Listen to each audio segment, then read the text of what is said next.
Olá, meu amigo, minha amiga, sejam todos bem-vindos ao canal Dissertando sobre o Bem. Bom, pessoal, o canal está de volta. O que eu tenho a dizer a vocês é que nesse tempo que eu passei, esses quase 2 meses mais ou menos, que eu passei sem postar vídeo, que eu não tive mais trazendo conteúdo, foi porque eu estava passando por uns problemas, que eu tenho um problema de saúde, eu tenho um déficit de atenção. Então eu passei por um tratamento, uma série de coisas, e hoje estou melhor, estou mais recuperado e consequentemente mais preparado para trazer vídeos para a gente, para a nossa reflexão, vídeos com conteúdo melhor. E nesse tempo que passou, eu andei estudando, andei lendo o Evangelho, muitas coisas, e aprendi bastante. E agora eu vou trazer bastante desses conhecimentos para vocês. Eu peço perdão por não ter avisado, mas o que importa é isso. O nosso canal está de volta e você seja bem-vindo à família Dissertando sobre o Bem. Então, pessoal, vamos hoje fazer o nosso primeiro vídeo dessa série. Como eu vou combinar com vocês que eu vou estar postando 3 vídeos por semana. Pode casualmente acontecer que eu poste mais de 3, mas com certeza determinados são 3 vídeos. Os dias, eu não tenho dias fixos, mas são 3 vídeos por semana que eu vou estar postando para o nosso canal. E vamos começar o nosso assunto de hoje. Bom, meus amigos, é uma gratidão muito grande ter vocês aqui novamente no nosso canal. E hoje o nosso tema vai ser o livre-arbítrio. Eu vou conceituar o livre-arbítrio, ou seja, eu vou dizer o que ele é, qual é o mecanismo dele quando a gente age nele. Vou explicar a função dele, por que e para que ele existe para nós. E depois vou falar o propósito de Deus para nós com o livre-arbítrio. Ou seja, essa segunda parte que eu me refiro de falar o propósito de Deus para nós com o livre-arbítrio, é onde eu vou estar mencionando a questão do que Deus favorece para o nosso bem-estar, do que Deus colabora em tudo para que nossa vida seja boa e de paz. E às vezes somos nós que não sabemos aproveitar. Então vamos começar falando sobre o livre-arbítrio, vamos conceituar. Bom, pessoal, livre-arbítrio, como a palavra já diz, livre, ele é livre. Quer dizer, é a lei de escolha. É aquela lei que faz com que você seja senhor de si e possa designar os seus caminhos. E sendo assim, Deus, quando nos criou todos simples e ignorantes, todos com as mesmas capacidades de evolução, de aprendizado, e nos deu o livre-arbítrio e a consciência.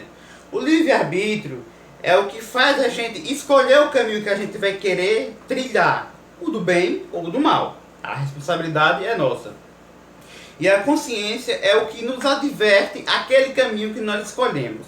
Por exemplo, se você está diante de uma situação, aí você pode agir. Aí você vai agir ou pelo bem ou pelo mal. Porque como existe uma coisa que se chama lei de polaridade, que é alto, baixo, raso, fundo, bem e mal, que existe sempre um lado e o outro, positivo e negativo, a gente vai estar sempre agindo nessa polaridade. E no livre-arbítrio é o que concerne ao bem ou ao mal. Então você vai agir com seu livre-arbítrio para o bem ou para o mal. E nisso, o livre-arbítrio é para que você escolha. Como já sabemos, como já temos uma noção disso que eu quero dizer. Aí você vai escolher o bem ou o mal. E a consciência é como se fosse aquilo que nos adverte.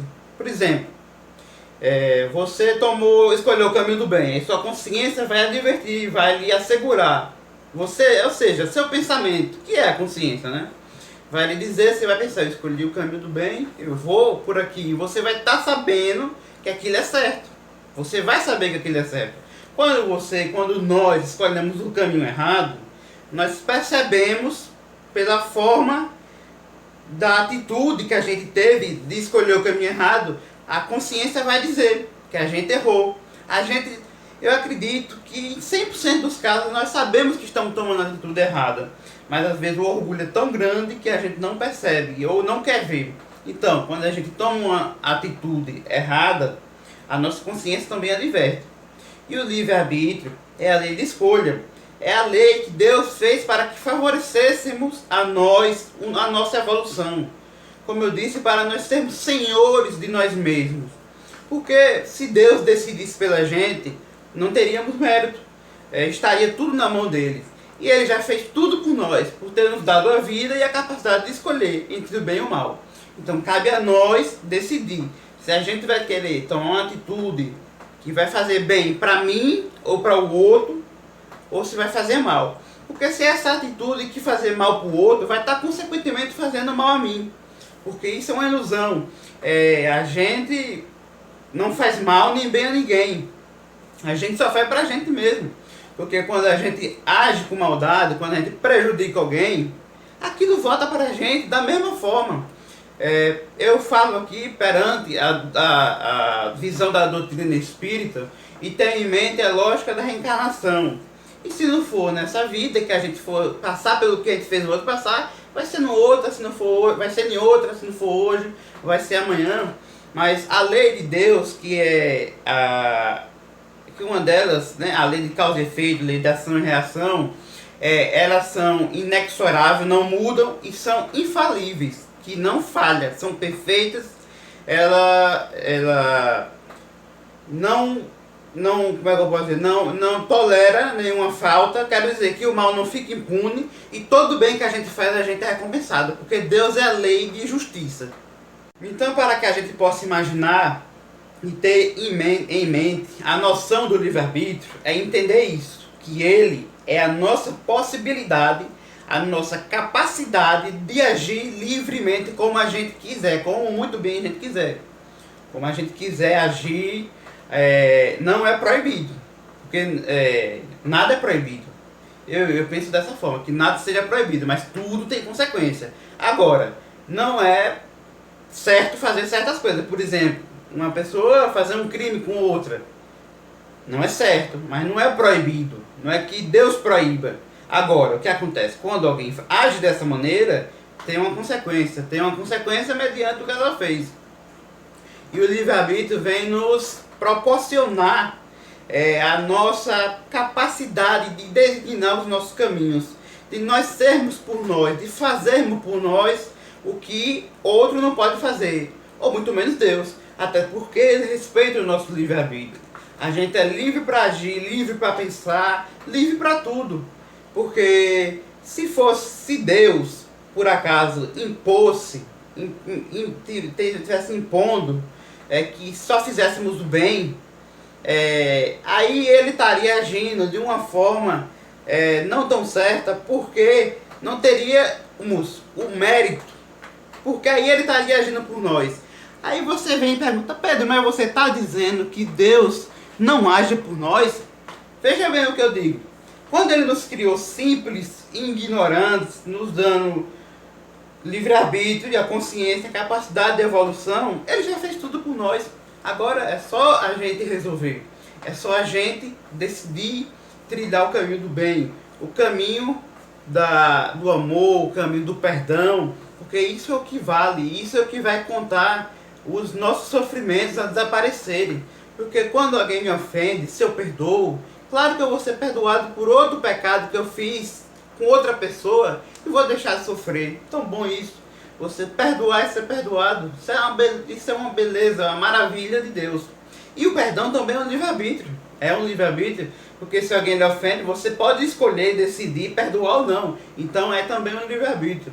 E você decidindo isso, você está trabalhando por você. Aí vem aquela história.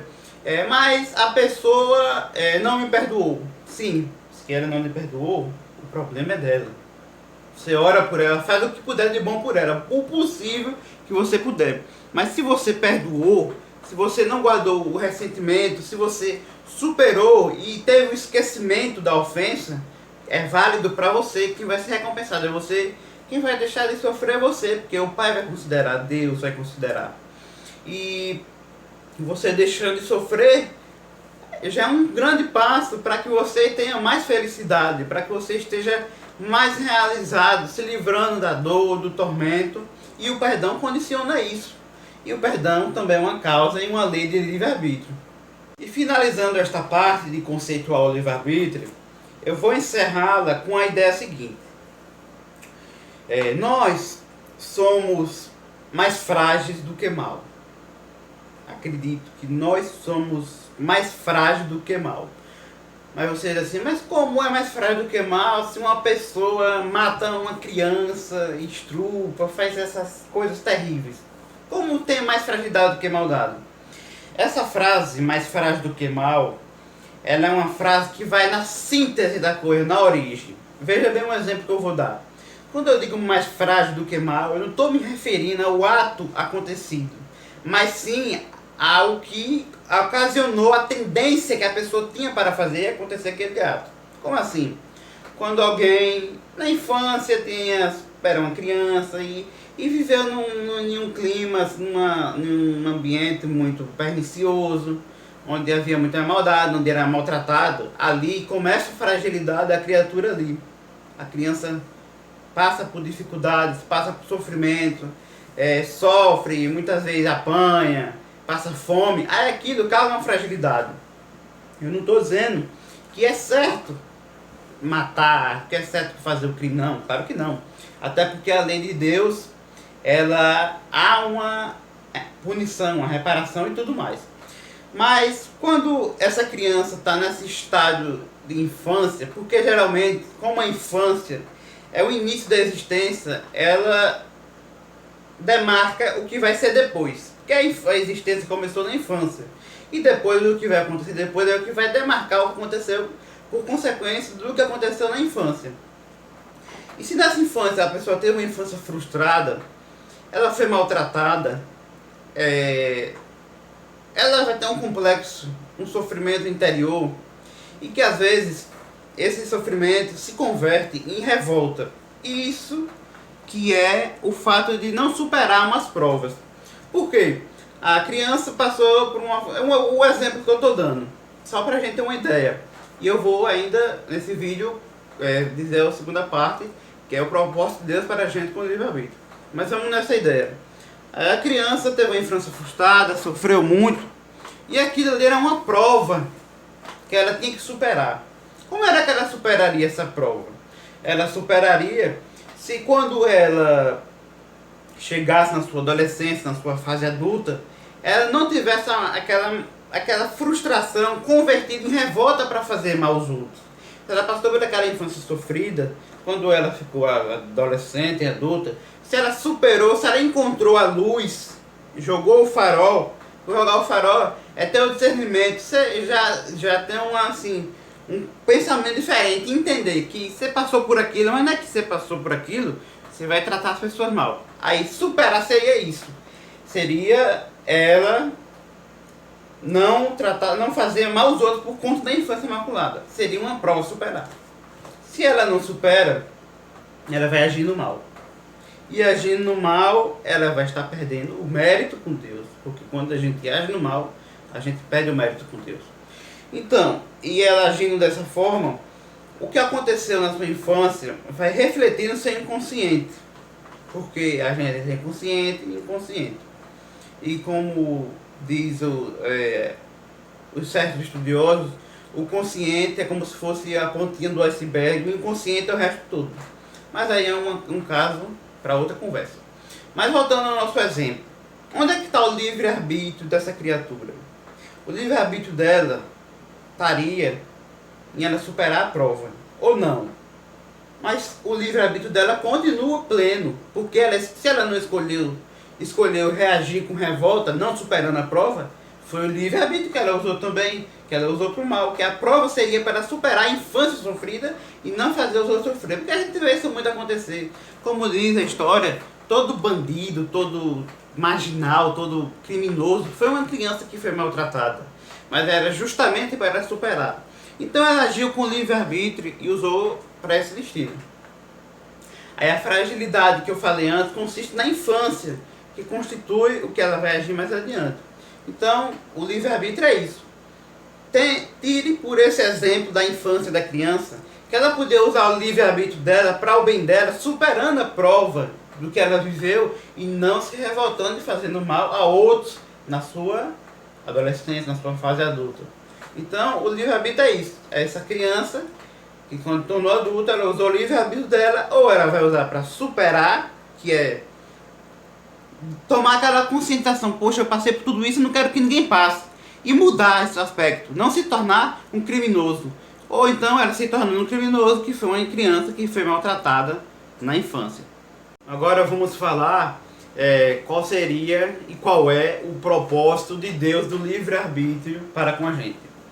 Esse propósito, a gente pode iniciar essa parte dizendo que isso é mais uma das sabedorias infinitas do Criador em nos favorecer. Porque Ele nos dando o livre-arbítrio, Ele nos condiciona a escolher, como nós sabemos, e a escolha é quem vai determinar o que vai acontecer com a gente, por consequência da lei de ação e reação. Então, qual é o favorecimento e o propósito de Deus do livre-arbítrio para com a gente? E primeiro eu digo que é favorecendo, o propósito é para favorecer, porque Deus faz tudo de bom e de perfeito para a gente que muitas vezes não sabe aproveitar. E esse propósito é favorecendo que, por exemplo, vamos a um exemplo. Você tomou as escolhas, fez as escolhas certas. Você usou seu livre-arbítrio. Quando você chegar a um grau de conscientização, você vai pensar com você mesmo e com Deus que vive dentro de você, porque Ele vive dentro de nós. E Deus está em tudo e em todos. Deus vive nos nossos pensamentos, nos nossos sentimentos. Tudo. Deus é a presença que abarca o todo. Está em tudo e em todos. Ele vive dentro de nós. E você chegando nessa conscientização, você vai pensar com você: poxa, eu fiz as escolhas corretas, eu fiz o bem e hoje estou bem. Aí essa conscientização partiu por parte de quem? De Deus ou de você? De você. Mas por causa de quem? De Deus, que lhe proporcionou poder escolher aquilo para você ser o senhor daquilo, para você ser o senhor de si mesmo e ser o responsável por o bem que lhe aconteceu. Bem assim acontece quando a gente age para o mal. Quando a gente usa mal o nosso livre-arbítrio, que a gente sofre, e até um momento que a gente desperta que a gente errou e que a gente foi frágil, aí a gente pensa assim, momento, a pessoa ela tem uma vida de desequilíbrio, de maldade, de impaciência, intolerância, maltrata os outros, humilha, independente do que for, porque nós não podemos julgar, só Deus pode julgar. Aí quando ela sofre a ponto de o orgulho não estar imperando no fato de fazer ela ver o que realmente é, que ela chega a uma conscientização e diga: poxa, eu passei tanto sofrimento. Aí ela vai saber que errou. E foi o livre-arbítrio dela que fez isso. Que fez isso acontecer com ela. Porque ela usou ele mal. Aí Deus, como é amor e bondade para todos nós, infinitamente, sem distinção para todos, bons e maus, todos nós, Ele nos dá uma nova chance. Aí na doutrina espírita a gente entende como uma nova encarnação, ou uma oportunidade ainda nessa encarnação. Você vai reparar e vai refazer, aí você vai usar seu livre-arbítrio para o bem, e você vai ser feliz, porque todos nós estamos destinados à felicidade. Por mais pior que seja a pessoa, pelo mal que ela faça, ela é um filho de Deus amada e está destinada à felicidade. E o propósito do livre-arbítrio de Deus para a gente é a conscientização pelo nosso caminho que tomamos. O propósito é esse, a conscientização. Quando você se dá bem por agir bem com o seu livre-arbítrio, que você se conscientiza, ou quando você fez o mal. Quando você se dá bem, tá tudo bem, você fez sua parte e graças a Deus, muito obrigado. Quando você fez o mal, você vai reparar. Porque Deus é amor, Deus ama e perdoa. E considera o menor impedimento de qualquer um, em qualquer condição. Porque Ele nos ama infinitamente. E o amor de Deus é uma coisa que não tem como falar, ela é perfeita. E lembrando que Deus é o absoluto, e Ele é o amor absoluto. Então, meus amigos, o vídeo de hoje foi esse. Espero que vocês tenham gostado, possam refletir bastante. E muito obrigado por estarem no canal, na família Dissertando sobre o Bem. Que esse canal é para isso, para falar das coisas boas da vida e de Deus, nosso Pai que nos ama. Muito obrigado, minha gratidão. Se você não é inscrito no canal, se inscreva. Se você gostou, deixe o seu like para ajudar o canal a crescer. E meus agradecimentos. Muito obrigado, meus amigos e minhas amigas. Deus abençoe a todos.